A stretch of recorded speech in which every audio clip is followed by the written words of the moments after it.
The event in question happened during my sophomore year in college, back in 2012. I honestly can't remember the exact month, but I believe it was sometime during the winter. At the time I lived with two roommates, Katie and Danielle, and we were the best buds of all time. We had just moved into our first off-campus house, and we were reveling in the freedom of being out of the dorms. With this turn of events came some experimentation with drugs and alcohol. The three of us began hanging out and partying with a group of people who eventually got into harder drugs, like cocaine and Molly, etc. Katie and I decided after a while that all of this partying was jeopardizing our health and our schoolwork, so we backed off on the drugs. Danielle, however, decided to continue experimenting and became more aggressive. I should note that I hold no judgment toward drug use whatsoever, but I include it because I believe it may be a crucial component of the events that followed. The saga started on a weekend. We all decided to go to a party one night and got separated from each other. I had made arrangements to leave the party early, so Danielle agreed to walk with Caddy back to the house. We were always adamant about the buddy system at night. However, on that night, it failed. Danielle left the party with someone, leaving Katie to walk home by herself. She was unfortunately followed by a strange man. To this day, I deeply regret leaving that night. But I've come to terms with my past decision. I came home the next morning. Katie filled me in on the previous night. She was very upset, which was out of character for her. She told me that she had texted Danielle at some point during the night, telling her that she was very bummed out about having to walk home alone. Katie was frustrated, and her text was blunt, but Caddy and I just figured that Danielle would either brush it off or apologize, and things would move on. That did not happen. Danielle flipped her shit and became completely enraged. She responded very defensively and told Katie, in very colorful terms, to basically fuck off and get over it. We thought it was pretty odd and hostile, but trying to just carry on with our lives and not overthink it. It was a Monday, so Katie left the house to go to work on campus, and I went to my afternoon lecture. Sometime while I was in class, Danielle came into Katie's workplace in the student rec center and began screaming at her in front of 60+ patrons, calling her all kinds of obscenities. She was escorted out of the building by security and somehow made her way back to our house. I should also note that Danielle's mother was visiting this week and was with her the entire time. I believe she was terrified of her daughter, which is why she never intervened. By the time she arrived at home, I had returned from class and was making food in the kitchen. At this juncture, Danielle's rage was centered on Katie, not me. I tried to let the two of them work it out without my intervention, but Danielle cornered me in the kitchen and told me how angry she was with Katie. I have never seen rage in someone's eyes like that. I refused to engage with her and retreated to my room in the back of the house. I sat on my bed and took some deep breaths. That's when I heard Katie coming up the side yard. She was crying on the phone with her mom, telling her what had just taken place at work. I immediately felt this horrible pit in my stomach, as I knew they were about to confront each other again. The door opened, and Katie walked in. I was still in my room when I heard them start yelling at each other. Katie stood up for herself, telling Danielle that she was way out of line, and Danny retorted with more obscenities. The yelling turned into full-on screaming, and I had finally had enough. So I went into the living room where they were arguing. Danielle's mom was there as well. I told Danny to knock it off and leave, to which she told me to go myself. This gave Katie time to try to bolt into her room, but Danny followed her and slammed Katie's hand in the door as she was trying to barricade herself. Things had gotten way out of hand. I went outside on our front porch, and Katie followed me outside. A few seconds later, We heard Danny's mom screaming for her to put something down. We looked at each other in terror. I told Katie to run away and to call 911. At that moment, Danny flings open the front door, holding a giant kitchen knife raised above her head, and screaming at the top of her lungs at Katie, saying that she was going to kill her. By this time, all of our neighbors were standing outside, trying to figure out what the hell was going on. I'm not a very confrontational person, but like hell was I going to let someone kill my best friend. So in a split-second decision, I lunged at Danny and somehow managed to get the knife away from her and threw it on the front lawn. I ran to grab it, at which time Danielle had gone back inside to grab another knife. This time, she turned it on herself and asked me if I wanted to watch her end it all. Something had gone terribly wrong with Danielle. Her mother was hysterical by this point, and I kept pleading for her to stop. I then blacked out. When I came to, I was running down the street with Katie. We soon took refuge at our neighbor's house. All the while we could still hear Danielle's blood-curdling screams down the street.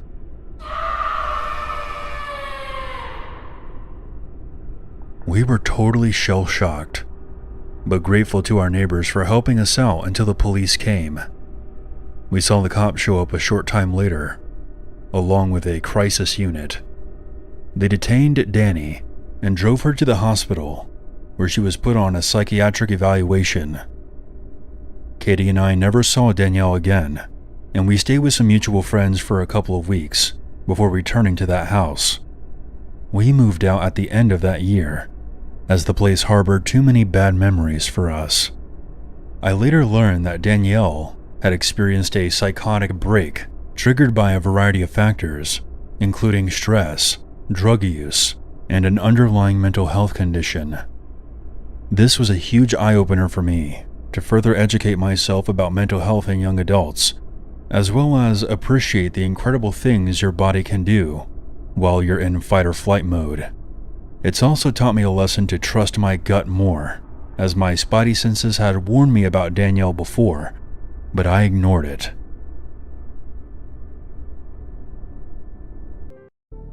I hate dogs. Please don't be mad at me when I tell you that. I'm not some psycho who thinks dogs don't have souls or they're evil. I actually used to love dogs. I was so excited when I moved in with my buddy who had 4 of them, so you can imagine I was a little disappointed when he told me not to interact with them.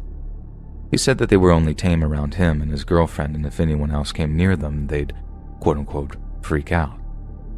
It was a little scary to think about 4 very large dogs who hated me living only a wall away, but my friend was usually pretty good about locking his door when he left or putting them out in the backyard if he was going to be gone longer than a day or so. One summer, my roommate said he and his girlfriend were going to visit his family a couple of states away and that he'd be leaving the dogs in the backyard for a few nights. He had automatic feeders and the dogs had access to this weird pedo-activated watering system, so there was no need for me to go out and give them anything. The backyard was pretty huge and he assured me that they'd be fine and out of my way all weekend.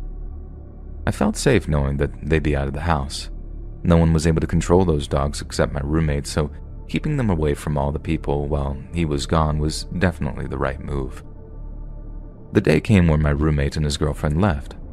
I woke up and went downstairs for some coffee and looked out the sliding glass door at the 4 dogs as they stood there staring at me. Now these were all huge German shepherds, so seeing them growl at me but not being able to do anything about it kind of made me laugh a little bit. I went through my regular morning routine and got ready for work.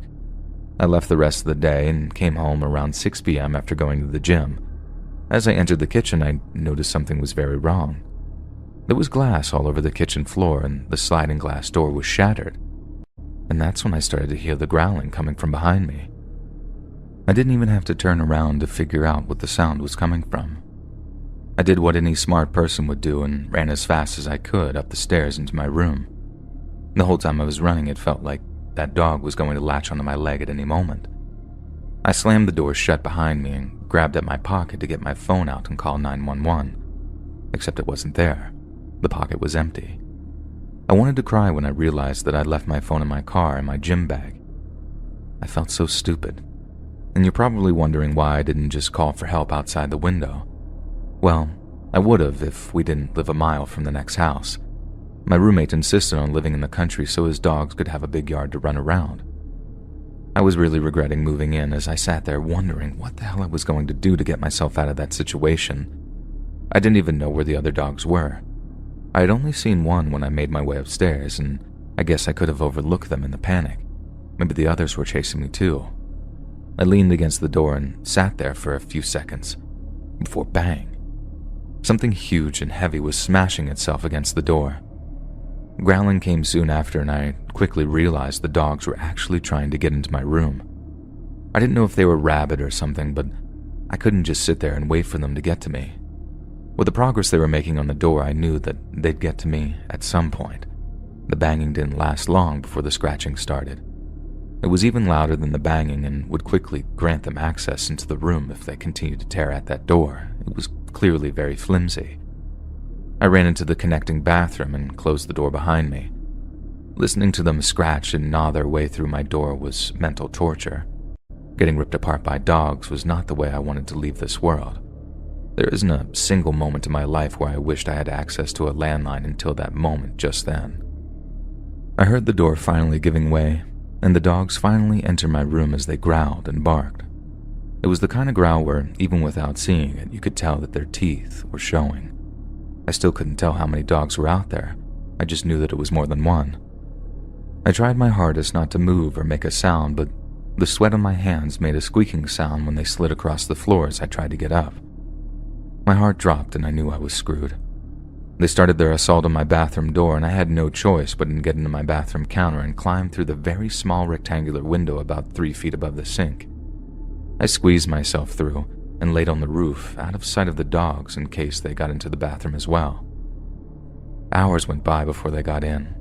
I felt safe though, and this was the moment I realized that I had an injury on my left calf. The adrenaline must have worn off because the pain was getting worse by the second. I pulled up the leg of my pants and revealed a pretty severe bite along the back of my leg, and I kept wondering how long I didn't notice when that happened, but there was no changing anything then. Thankfully, the bleeding had mostly stopped, but I still wrapped it up with the flannel that I was wearing. I didn't need it exposed to whatever was on that roof. It was obviously the only choice I had was to wait on the roof for my roommate to get home a couple of days from then. I couldn't jump down because the dogs would get me. If I did jump down, I wouldn't be able to drive away because my car keys were downstairs in the house, and I wasn't going to risk going inside again. I was safe on the roof, and that was all that mattered.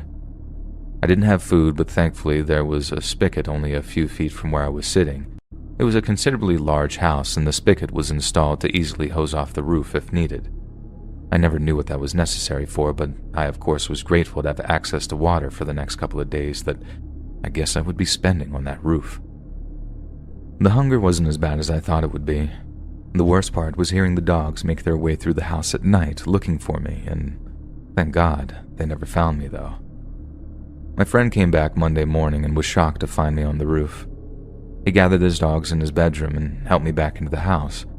When he found out what happened, he begged me not to tell the police or animal control. But I had no choice.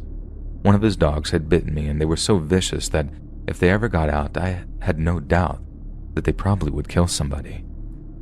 I went to the hospital and was treated for the bite wound, and I was advised to get the rabies shot treatments and wasn't too happy about that, but it was smart, so I went along with it. The dogs were impounded, and after evaluation it was ruled that they would be humanely euthanized. My roommate blamed me for having his dogs killed, but I can't say I regret their outcome. I feel like lives may have been saved by them being euthanized. I try not to blame the dogs since I've known so many amazing shepherds in my life, but I do have this trauma. It turns out the sliding glass door had been broken in by a tree, pushed down by the strong winds earlier in the day after I'd left for work. Most large dogs scare me now, and I can say that I don't particularly like dogs in general anymore because of this incident. It's disappointing, but oh well. I got my 2 cats, and that's perfect for me for the time being. Hopefully one day I can find the love for dogs I once had. I think the real moral of the story is to not move in with a guy who is open about having aggressive dogs. This happened over the course of a year, when I was between 15 and 16. I'm 20 years old now, and it's only been recently revealed to me just how messed up the situation really was. I was obviously still living at home at the time, but my sister, who is 7 years older than me, had moved out and was living with her now husband, his high school best friend, and some other guy who they met through one of those find a roommate sites. He was kind of the reclusive, nerdy type, who preferred hiding in his room watching Star Trek and playing computer games, rather than hanging out with the other roommates. And the only person he ever really seemed to want to be around was his similarly shy and nerdy girlfriend. For a bit of context to the story, when this happened he was 28 and she was 24. They were both a bit weird, but initially seemed entirely harmless. For the sake of the story, I'll refer to the normal roommate as Frank, the strange roommate as William, and his equally strange girlfriend as Amber. Now, my sister and I have never really had the best relationship with our parents, and at this point things were especially rocky. Our mother was dating a guy who was, to put it kindly, an abusive sack of shit who seemingly hated me and would find any excuse to go off on me. As a result, I spent a lot of time over at my sister's place. It was around this time that William and Amber started to get very strange. As I mentioned earlier, the two of them were always kind of odd. They only ever seemed to want to talk to each other, and would even go as far as to ignore anyone else who tried to speak to them. Amber was far worse than William in this regard. He would at least give you brief responses most of the time. Amber had a creepy habit of just blankly staring at you for a couple of seconds, then walking away if you asked her a question or tried to engage in conversation at all. That wasn't the strangest thing though. When I would stay over, I would sleep on a futon in Frank's office, which was on the ground floor. It happened to be next to the downstairs bathroom, which for some reason Amber preferred using to the one upstairs. She would take long showers in the middle of the night, which was whatever. I'm a pretty heavy sleeper, so I generally slept right through them. One night, however, I stayed up super late doing some revisions to my homework. I happened to be awake when she finished one of her late showers.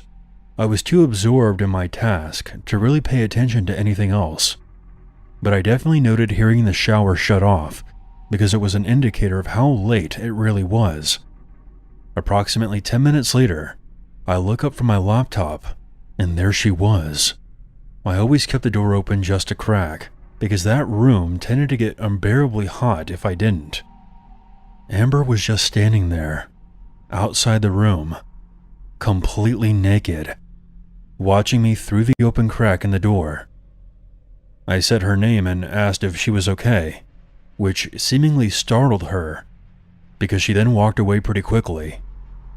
I convinced myself that in my over-caffeinated, sleep-deprived state, I just imagined the whole thing, and I didn't mention it to anyone. Fast forward around a month later, I head over to my sister's place one night to find Frank a bit agitated about what he perceives to be a peeping Tom problem. He found fingerprints on the outside of his office window in such a way that it implied someone had been pressing up against the glass and looking in. The blinds in this room were slightly too small for the window, so you could see in from the outside, and the room was in the front of the house, with the window easily accessible from the street.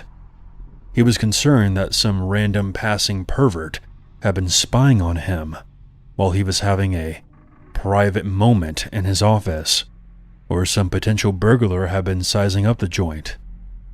The police were called, but since he didn't have any external CCTV at this point, no evidence could be provided, and ultimately, nothing could be done. Soon after, Frank installed both internal and external cameras on the house. This was installed while William and his girlfriend were away on holiday, and I guess everyone had forgotten to tell them about it. A couple of months later, I went to my sister's to find that William's room was empty and was informed that he had moved out. Of course, I asked why. and I was told that he and Amber were a pair of fucking creeps, and the others had collectively decided to kick them out. Apparently, Amber watching me through the office door was not a one-time incident. The security footage revealed that she did this frequently, sometimes for as long as 20 to 30 minutes. I was just usually asleep when she was doing it. Not only that, but the fingerprints on the window had apparently been from William standing outside watching me after I had showered and was hanging out in just a towel, which was a less regular occurrence, but apparently was caught on camera enough times for it to be concerning. As if this wasn't creepy enough, I was recently hanging out with my sister and her husband. He made a comment about how he wished they would have told me the entire story at the time, so that I could have pressed charges. I asked him what he meant by that, and he explained that not only had they been secretly watching me, but the footage also showed they had messed with food and stuff that I brought over, depicting William licking all of my apples and Amber spitting into my orange juice, even dumping regular cow's milk into my lactose-free stuff, which explains why I had a period of feeling sick out of nowhere. Apparently, when Frank barged into their room to confront them about it, he not only found several shirts I thought I had misplaced were stolen by them, but they literally hung them up on the wall, along with several drawings of me sleeping and poems about me, whose contents I don't know and really don't want to know. After seeing this, Frank gave them an ultimatum. "You have 2 hours to get the f*** out of this house and never contact any of us again, or I'm calling the police." They took the former option, but I still feel sick thinking of what they were potentially planning for me.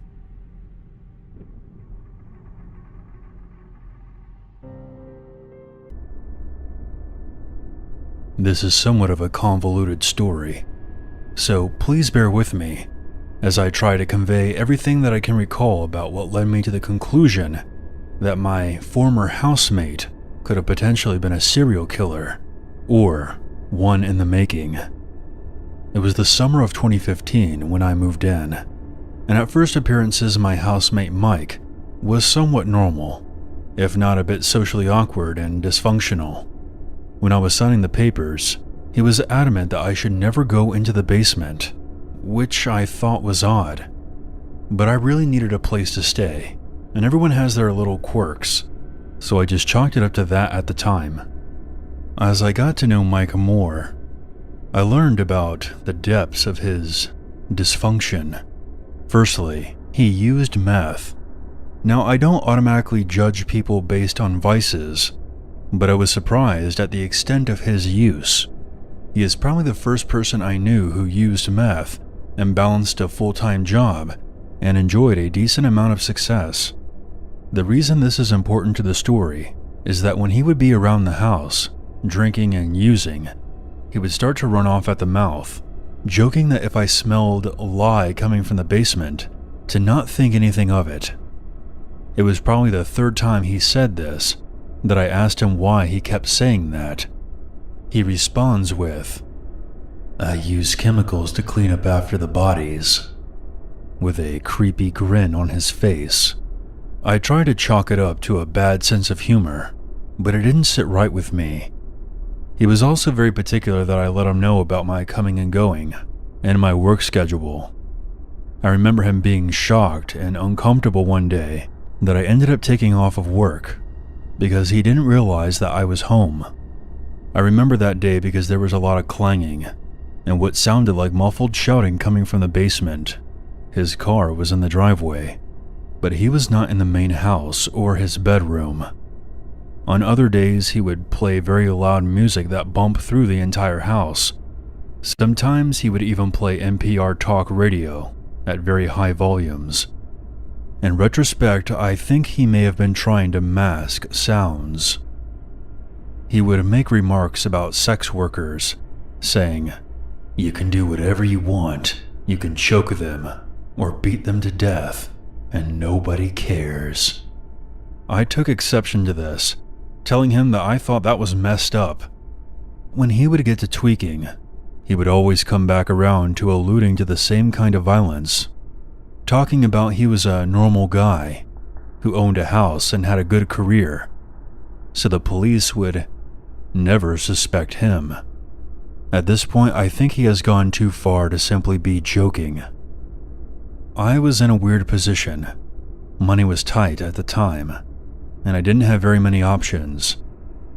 I tried to convince myself that even if he was messed up, he probably was just engaging in some outward fantasism. I knew that he would acquire the services of sex workers on occasion, but again, I don't judge that kind of activity at face value. But I was becoming concerned. One day when I was doing laundry, I caught a whiff of decomposition. The house we were in was in southeast Portland and was relatively new. Having grown up in upstate New York, I know that animals can sometimes be trapped in the walls and die. But this was in the garage. There were no animals scurrying about. This was both strange and telling to me. I considered carefully what to do, and decided that I would confront him about the smell. I decided to pose the question in a somewhat suggestive way by expanding on his jokes. I told him that he needs to do a better job of cleaning up the bodies because I could smell the decomposition from the garage. I will never forget his reaction. His eyes widened, and he shot me a sharp glare, somewhere between fear and anger. He stumbled over his words and eventually responded with, "What? Really?" "Yeah, really." There was a few seconds of awkward silence before he said, "Thanks for letting me know." He then promptly went to his bedroom and closed the door. A few days after that, he went into the upper crawl space in the garage while I was doing laundry. He called for me and was trying to convince me to come up to the crawl space. My body locked up. My instincts were screaming at me that if I went up there, I would not come back down. I gave him some excuse about having to go somewhere, packed up my laundry, threw it in my room, and quickly left. He spent a lot of time in the padlocked basement without a doorknob. The only way inside was through the backyard. I wish I would have gone down there in retrospect to either confirm or dismiss my suspicions once and for all. In the last couple of months of living there, I was subjected to more graphic comments about women and sex workers, explicit talk of sexual violence, and he was also using more and more. He once showed me a video he made, which featured heavy bondage themes interspersed with sounds of distorted screaming, and this strange, leering figure in a plague doctor costume. It was one of those situations where any one of those things by themselves may be innocuous, but as they accumulated together, they became a disturbing piece of art. It was October of 2016 that I finally left there. Taking off to a Native American reservation for a pipeline protest, there were mixed feelings of a call to action and wanting to get out of that house any way I could. I gave him notice that I was leaving. My last night there, he was drinking and tweaking again, and eventually started in on the same conversation, loosely describing murder and sexual violence in the tone of some sort of edgy joke. "You know they're going to catch you eventually," I said, not holding back my suspicion anymore. He reiterated that he was the last person that the police would ever suspect, and asserted that they would never catch him. He said this in a very serious and concise way, dropping the pretense altogether. I left the next morning. This haunted me for months, then a year, then a year and a half. It felt as though I hadn't done anything, and the guilt was eating away at me. So I called the Portland Crime Stoppers and put in an anonymous tip. When I did, the operator started going back and forth, putting me on hold, because the phone call had piqued the interest of the police sergeant who was assigned to the call center. So they were asking me detailed questions about his vehicle, the house, the methods he described, etc. It seemed like they had taken an interest. I gave them as much information as I could, and left it at that, feeling just a bit better that I at least tried to do something about it. Fast forward to recent times. I told my mother all about this, and she became very interested, asking what house this was, and she ended up pulling it up on Google Maps and put it up on Street View. I noticed that there was a large enclosed trailer sitting in the driveway that wasn't there before. I could provide a few theories as to why it might be there, but cannot put together a practical reason for it. Admittedly, this is pure conjecture, but I can't help but wonder. I doubt that I will ever get closure, or have my suspicions validated, unless he finally gets caught and arrested. I have interacted with many sketchy and unsavory people in my life, but none of them have ever left this kind of impression on me. Make of this what you will, but I hope I never see him again.